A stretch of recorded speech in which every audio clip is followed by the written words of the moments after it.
So this is the El Camino that I used to identify the resident of the Mexican Mafia guy that makes all this water leak. We got 2G82419. First day ever in the 5 years I've been living here. You see how it's loud. Normally it parks. See this water? So this is the water I identify with, see? And the video I just posted yesterday, which is from like 3 weeks ago, is the day that I first saw this water. Here it started again. And I identify this water with Armenian organized crime, which is the Armenian faction of the Russian mob. Oh, I'm walking this way anyways. And in partnership with the Mexican Mafia. So my claim is that under the protection of the MAGA police in Burbank and Glendale, Armenian organized crime has taken over the entire municipalities, and they've used their control to create the largest domestic United States fentanyl manufacturing urban network. So what caught my attention was yesterday I posted the video with that El Camino, well referencing that El Camino, because what made me kick on is that this guy, he's supposed to live. What's funny, and walking up here I could see why he had to park down there, because he had no parking. But he'll right about here. So when this water started coming out, the El Camino was around here, because that guy lives in this unit right here. And this is like the unit I live in. This is like a little 4 complex unit. But this is what the Armenian organized crime does in the city, in these municipalities, to change zoning laws so that they can convert complexes that might need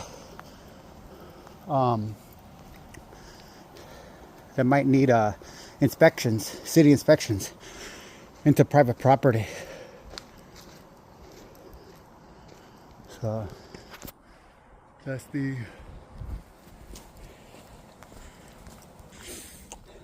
and so, like I said, I leave. I work 3 days a week, and I leave at like between actually 4:30. Oh, I left a little early today. But actually, the fact that I left a little early today is even funnier, because the timing was. Oh, so that's the couple things. So 99% of the time when I leave my house, I walk out the back and I leave out the alley.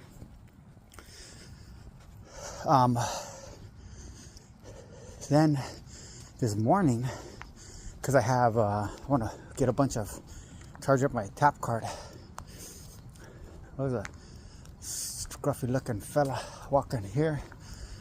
It's 50 something degrees and he ain't got no jacket on, which means he's reckless, no self-preservation, and be ready to attack.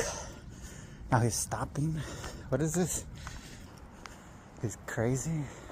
So, but today I had to pay my rent. So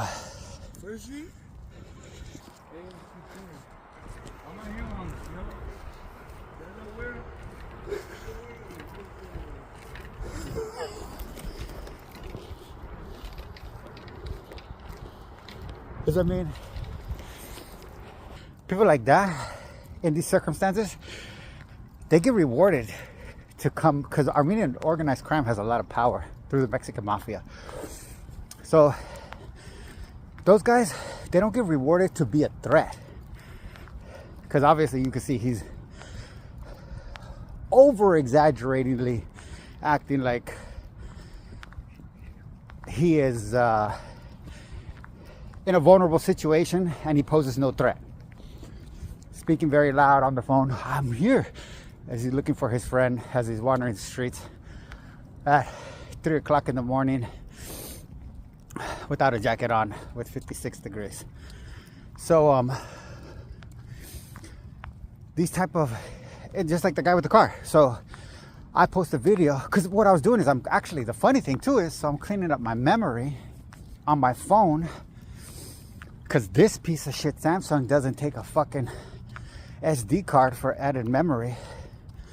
So while I was cleaning that up, I was looking for large videos, and one of the largest videos I had was just like 1.2 gigs. So I looked at it, and it was a video from like 2 weeks, maybe even a month ago, about me stating this little commentary and referencing the El Camino in particular, and identifying the El Camino as property of the Mexican Mafia by definition. Boy, another one at the bus stop. Boy, look, like I said, I've been here 5 years. In the entire time I've been here, this is the first time ever in my life I've seen anybody waiting at this bus stop on my way to work. Now, this one's gonna be black, which would be funny because it's Burbank. Sorry, but racism does matter.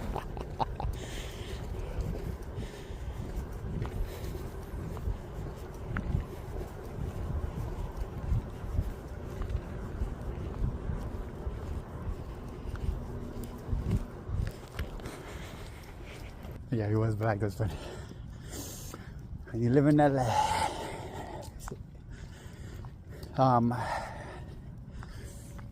So I leave out this morning. I open my door. I got my headphones on, see? So I open my door. And it was, even with my headphones. So what I have this way that I lock my back door too. It's because I lock my bottom lock.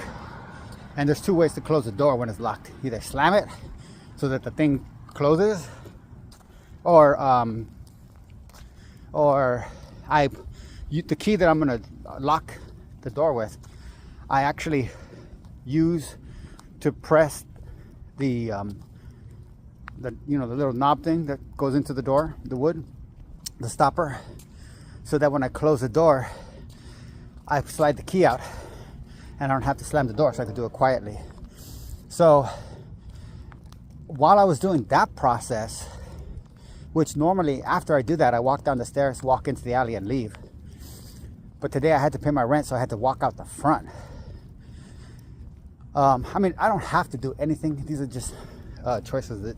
Like today's route, I'm doing a little bit extra longer because they need more walking time. That's why I left a little early. So I tacked on like another half mile to my walk, just for the sake of exercise. But plus I needed more time because I want to put more money on my tap card for the rest of the week. So when I'm sliding my key out is when I'm tripping, because I thought it was like, my headphones have like sound cancellation, and it's you can hear it. So the El Camino turned on, but I didn't know it was El Camino because, again, that noise doesn't exist on that street. Well, it hasn't existed on that street for since I moved in September 2021. So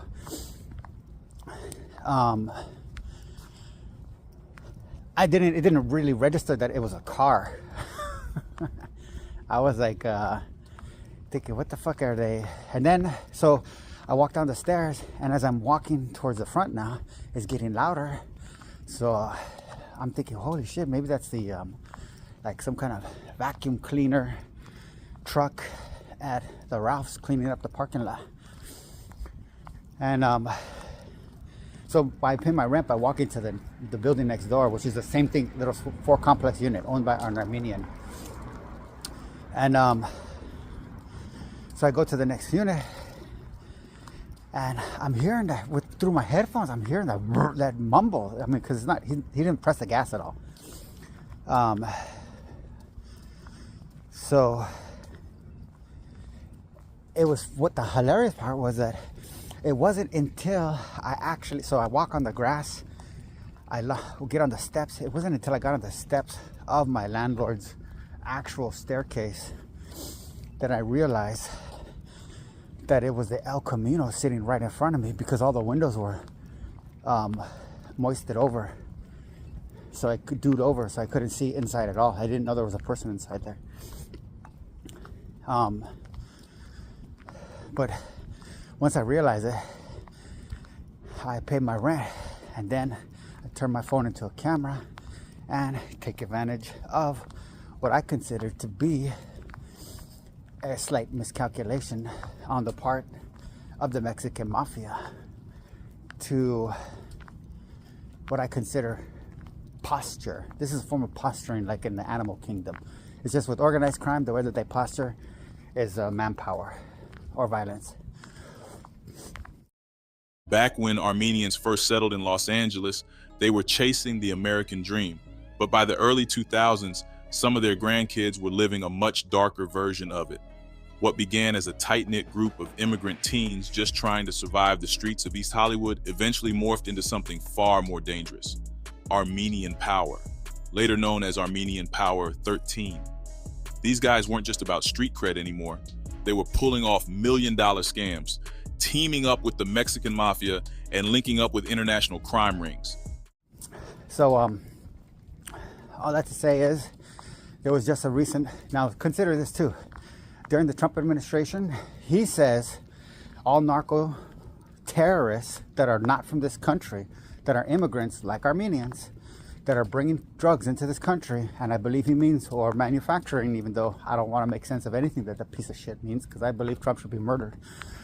But let's just go with it. So he, by definition, is saying that Armenian organized crime, which is a faction of the Russian mob, which is tied to the FSB, which is de facto, if you want to get into a nation state thing, America is de facto at war with, not only in the Ukraine, but get it ready in Venezuela with Russia sending missiles to Venezuela, and the Russian Navy either en route or arriving at Venezuela in this few days period. It's November 4th. So by that fact, these are the federal government, the head of the federal government, who is calling for narco terrorists to be killed on sight. That's the example that he's setting. So this is Burbank. This whole area, like this right here, is one of the best. I believe this is the Armenian Mafia,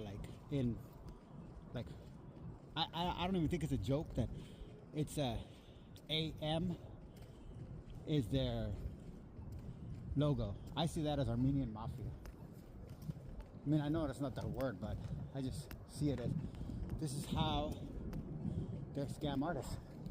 And they turn whole cities into scam artists. This building is like practically completely vacant. Corruption in this city, I guarantee you. And then this one right here is also like more than 90% vacant. And then that one right there on the corner, that big ass building where you guys get the trash from, and that one on the corner too, 90% vacant. And what they do is what you have is like there's and it's not just drugs. That whole thing is organized crime, is organized for a reason. And property, real estate is how they wash their money. And Burbank and Glendale have been become the prize because, again, they control the municipalities.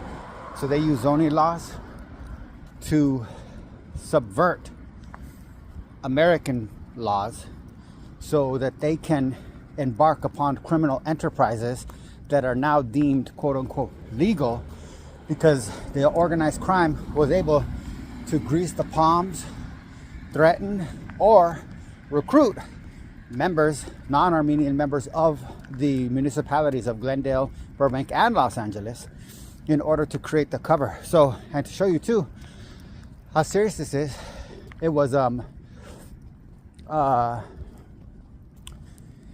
just this year. So I've been saying this since 2020, but it was just this year, 2025, that agents of the federal government flooded into Los Angeles because Armenian organized crime had reached levels that had broken historic norms. That is, because Armenian organized crime is a faction of the Russian mob. The Russian mob has rules, and the Russian mob has rules for every criminal organization has more rules than any civilian society. And in the Russian mob, one of those rules were, in order to protect their business operations within the United States, the Russian mob, the real mob, has a rule: you do not fucking fight it out in the United States.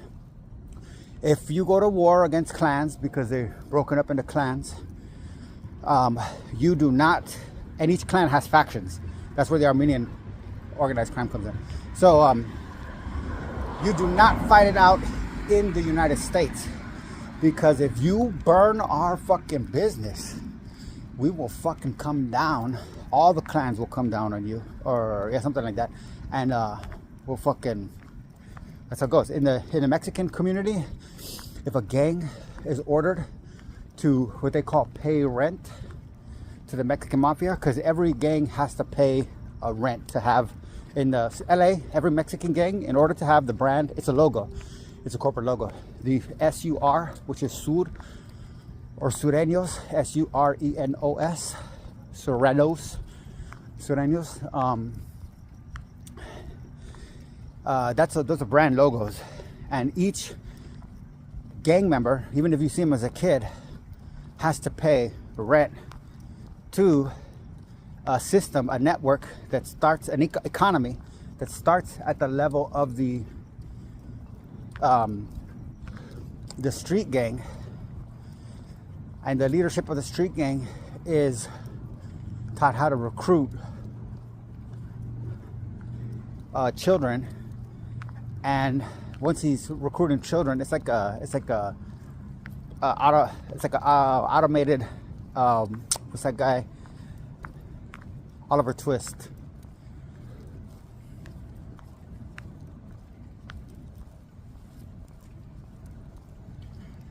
That each gang is like the bad guy in Oliver Twist, each gang leader, and he preys upon children specifically in order to recruit into the gang by using other children, grooming them, and then turning them into these little agents of criminality that are like a paternal reward system of approval. That's not necessarily affectionate or compassionate or generous, but sometimes demanding, overbearing, and tyrannical is the sense of comfort that people seek in the crazy world. It's better to be aligned with power sometimes in some people's minds than it is with weakness, even if that power is abusive to them. So then, so in 2025, you had all these federal agents come in because the Armenian Mafia, which is, again, it's just a faction of the Russian mob. So it's like the little brother. It's literally like the little brother. And the reason it's part of the Russian mob is because it's such a small organization. Even if every member of the fucking Armenian community was participated in organized crime, it still wouldn't be a viable threat to any, well-established organized criminal network like the Camorra, Nagrante, the Russian mob, the Triad, They could probably fuck with the Yakuza now. But oh, like the Dutch mob too. The Dutch mob is small. See, this is a perfect example. You compare the Dutch mob to the Armenian mob, and the only reason the Armenian mob exists is because the Russians use them, find them useful. That's it. But the Dutch mob, they're small, but they have a massive influence in the criminal underworld because of their efficiency and success rate. It's going to turn out most likely that the Dutch were the ones that stole the jewels. Had something to do with stealing the jewels in France, because that's the kind of shit that the Dutch are into. Dutch organized crime. So you had Armenians start a war of attrition, and you had multiple shootings, and you had at least one killing here in LA, and one documented failed assassination attempt, was what they're calling it, in which one member of so even within the Armenian organized crime faction, there's factions, so cliques or whatever you want to call it. So within the Armenian organized crime, the money was they were making so much money here in LA. You gotta understand, because they have so much control here in LA, Glendale and Burbank, they're making billions of dollars. And the more money organized criminals make, the more greedy they get, and they fight against each other. So what you saw this year was that Armenian organized crime went for each other's throats, because they're making over billions of dollars producing fentanyl here and then shipping it out to other states, and then allowing the selling it back to the Mexican Mafia and Crips, who then basically bring it back into Los Angeles. And this is a whole economic system that's creating opportunities for people that aren't necessarily purposeful or meaningful in the sense that you think of an economy, but they're just pragmatic in that. Like that guy walking on the street, that guy is in the system, in this network. He got like $5 or a beer for that, walking his little stunt, just for proximity. The guy driving the car, he probably gets a full tank of gas. Keeping them for just being there, and that right there is enough to give, without any actual loss. $5 here, $5 there, $10 here, without any actual loss or cost, but a overwhelmingly successful investment, because useless people are actually very useful when the right amount of violence is introduced into the equation. Because useless people will do some magic shit when they are believing that they're about to die, because they're fucking useless. Like, they can't even walk up a fucking...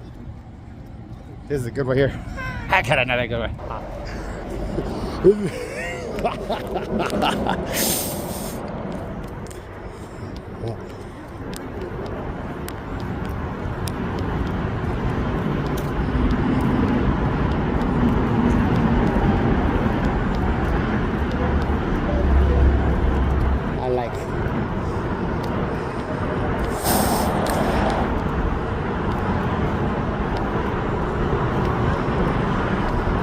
The guy in the front doesn't know if he wants to start beef or not.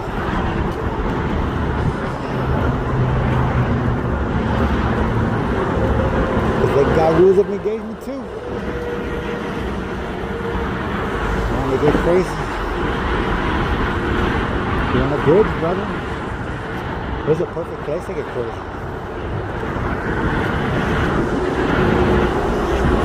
One simple little push. One accidental tumble.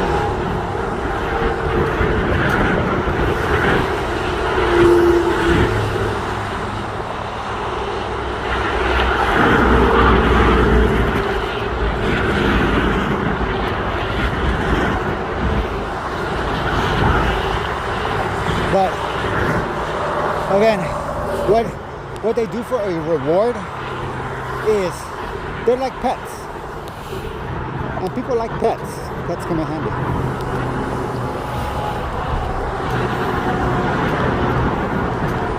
He's trying to walk determined. He's with the shuffling guy that can't walk. He's trying to walk all fucking hardcore.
Another thing too is, like I said, picking spots, picking the place in the city with the most surveillance in order to close proximity is the psychology of these dumbasses.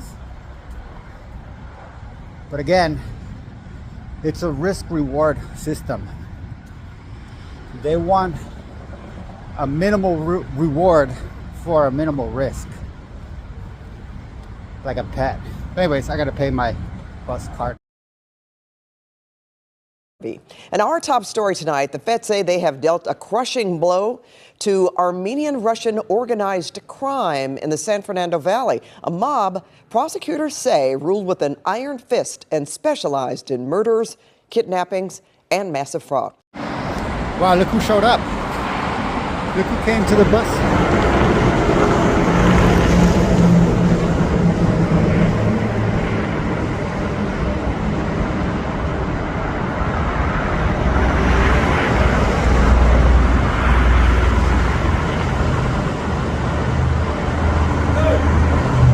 And he's with them. Ha ha ha ha ha ha. Isn't that an interesting discovery?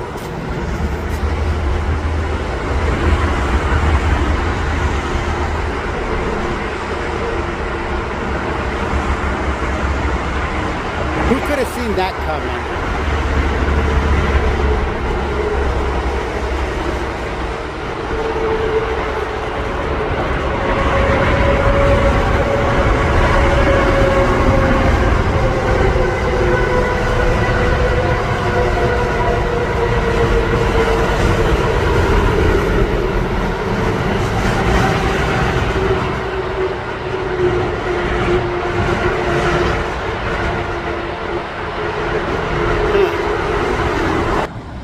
Funny. Nobody could have predicted that. Actually, I couldn't have predicted that. As I think this is another thing about timing. The only reason I'm going this direction right now is because when I took out my tablet to see how much time I got 25 minutes.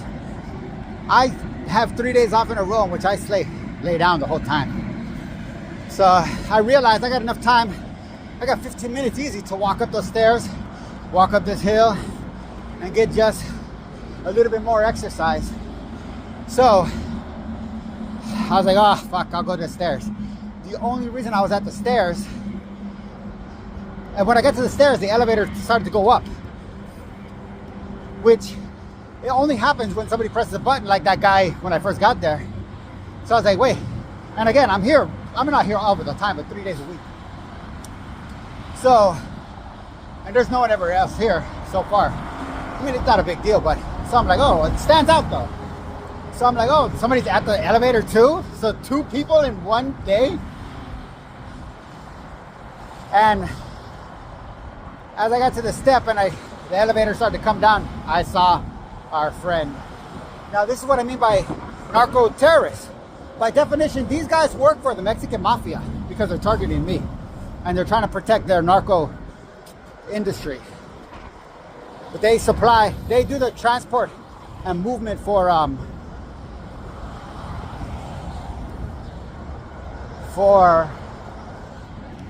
oh no, that bus is still there.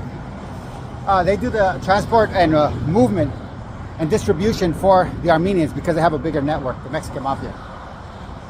So that's what I mean by definition of Trump's administration. This kind of crazy shit.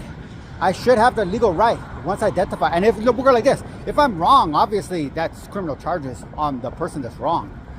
But for the most part, if you kill anybody that is affiliated, associated, or a member with Sur 13 on any level, according to U.S. standards right now, and you're an American citizen in good standing with the law, that's not a crime. And how you defend yourself in court determines the future of this country. Are you going to let Trump dictate how Americans fight crime? Because crime is real. He is a member of organized crime. And when organized crime goes up against organized crime, it's just to protect their own interests, not to solve the problem. So while I don't like Trump, I agree that the level of violence necessary to protect, to wipe out this Mexican Mafia threat and kill all these Sureño gang members is a ground level, person-to-person network. Damn, what time is it now? It's 4:30. Oh my gosh.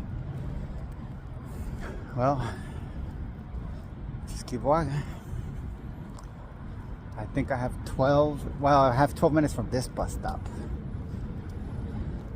If I walk for 10 minutes, then I'll have 15 minutes from whatever bus stop I get to. And if I walk 20 minutes, the bus will catch up to me. Or pass me. So, yeah, but this is where it gets tricky because, I mean, if anything, I believe that, and throw in, that goes with the El Camino guy too, who is a resident that does live in that complex. So I know where he lives. And then behind him, to show you, at the apartments next door to him, literally in the garage, one over, is another associate of the Mexican Mafia who has an old, like 59, like Ford Galaxy or something like that, old car. So, so the fact I'm saying is, once you identify, and homeless encampments, think about it like this, homeless cholos. Once you identify, if they don't want to be identified, there's plenty of means to get rid of the tattoos.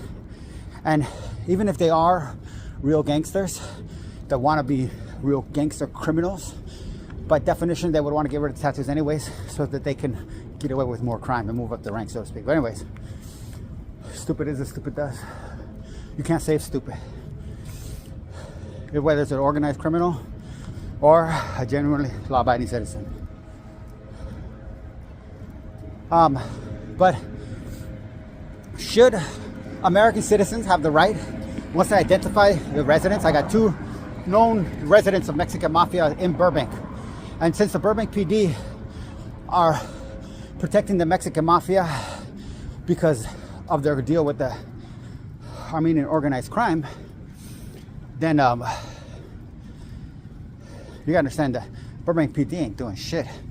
They're making sure that these guys have a safety net to rely on so that they have the confidence to move to this community to accomplish the goals that are set out for them within the infrastructure of the total organization. That's how it goes. These are pawns. These guys, yeah, they get to do what they want to do when they're not told exactly what to do. And when they're told exactly what to do, they have to do it exactly, or else they eggsed out. And in organized crime, that's real. In organized crime, you don't get a ticket, you get a beating. They call it, like in Mexican Mafia, you get a regulation. But they do counseling sometimes, which is funny. They do the whole corporate structure. Shot caller will sit down and be like, hey, this is a rule you broke. Hey, homie, this is the way we follow the rules. This is what we do, the rules. We're gonna need you to do this. Now, because it's a tyrannical criminal organization run by a bunch of mini Neros, Emperor Neros, you got sometimes the shot caller will be like, yeah, you broke the rules. I mean, I'm letting you know, but we're gonna have to regulate you this time. But then other ones will be like, oh, don't worry. Look, you didn't know the rules. You know them this time, the regulars. So now you know them this time, tú sabes. We expect you to maintain the rules. So different attitudes, same ends, same structure. So that's it. Two-story stucco home in North Hills and told his fellow neighbors that he gambled for a living. The Armenian native had been rounded up with Ghazaryan back in the 2000s after he'd been caught passing $1.5 million in Medicare checks to a fellow gangster to cash for him, unknown to him that that gangster was actually an undercover immigration officer. Around the time of the conflict, Harutyunyan had moved into a stucco home, replacing the fence around the home with a solid metal wall to avoid getting gunned down by someone standing nearby. However, he'd underestimated the lengths Artuni was willing to go. At the end of July 2023, a hitman hired to kill him flew a drone over the home to evade the metal wall, spotted Harutyunyan, and confirmed it was his home and the layout of the property. He saved the footage on his phone to prepare for the job. In the afternoon hours of August 18, the hitman drove up on a motorcycle, grabbed a ladder sitting in the bed of a truck parked by the home, scaled the wall, and, standing at the top of the ladder, began opening fire with an AR-15, missing Harutyunyan and fleeing the scene on his motorcycle. Harutyunyan's neighbor had seen the entire shooting unfold, shocked by the absurdity of it, and reported it to the police. A week later, near the end of August, Harutyunyan met up with Emiryan and Gzraryan in his backyard, where they felt they'd be more safe openly meeting due to the metal wall. Officers monitoring Artuni's cell phone data followed him and his top three lieutenants, David Ghazaryan, Alex Agopian, and Mikhail Stepanyan, driving to a storage center where officers knew the Artuni gang had rifles stored. Their cell data then showed Artuni, Ghazaryan, and Stepanyan driving near Harutyunyan's home at around 10 p.m. At around 10 p.m., as the trio spoke, a truck sped by and two men stood up in the bed, pulled out rifles, and opened fire, emptying their magazines into the backyard. The bullets pierced the wall, with Harutyunyan's neighbor describing it as machine gun fire, as the bullets flew through the walls of the home, damaged his kitchen, and hit Harutyunyan 6 times.